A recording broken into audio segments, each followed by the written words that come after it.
আন্তর্জাতিক আইন ও উভয় দেশের মধ্যে হওয়া চুক্তি উপেক্ষা করে বাংলাদেশ ও ভারতের পশ্চিমবঙ্গ সীমান্তে জমি অধিগ্রহণ প্রক্রিয়া শুরু হয়েছে। ফলে সীমান্ত এলাকায় দেখা দিয়েছে উদ্বেগ ও আতঙ্ক। লালমনিরহাট থেকে হায়দার আলী বাবুর পাঠানো রিপোর্ট।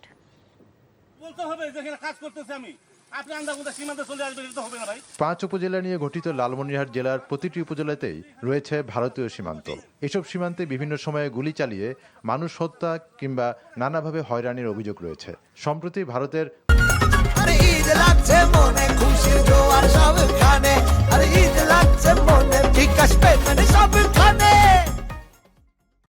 পশ্চিমবঙ্গে প্রথমবারের মতো বিজেপি সরকার ক্ষমতা গ্রহণের পর সেই মাত্রা হঠাৎ বেড়ে গেছে। বিশেষ করে সবচেয়ে বেশি বেকায়দায় পড়েছেন সীমান্ত এলাকার চাষিরা।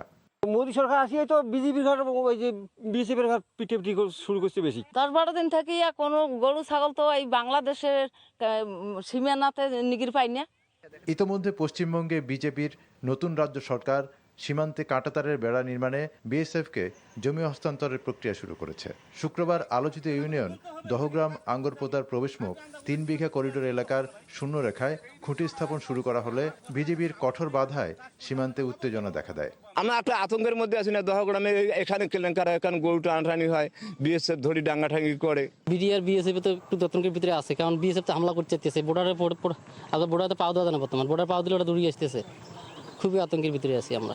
এ বিষয়ে বিজেপির দায়িত্বশীল কেউ কথা বলতে রাজি হননি। পরে যে 11 সালে 2টা প্রটোকল হলো, সেখানে সুস্পষ্টভাবে বলা আছে যে 150 গজের মধ্যে কোনো ধরনের ঘটনা ঘটাতে পারবে না।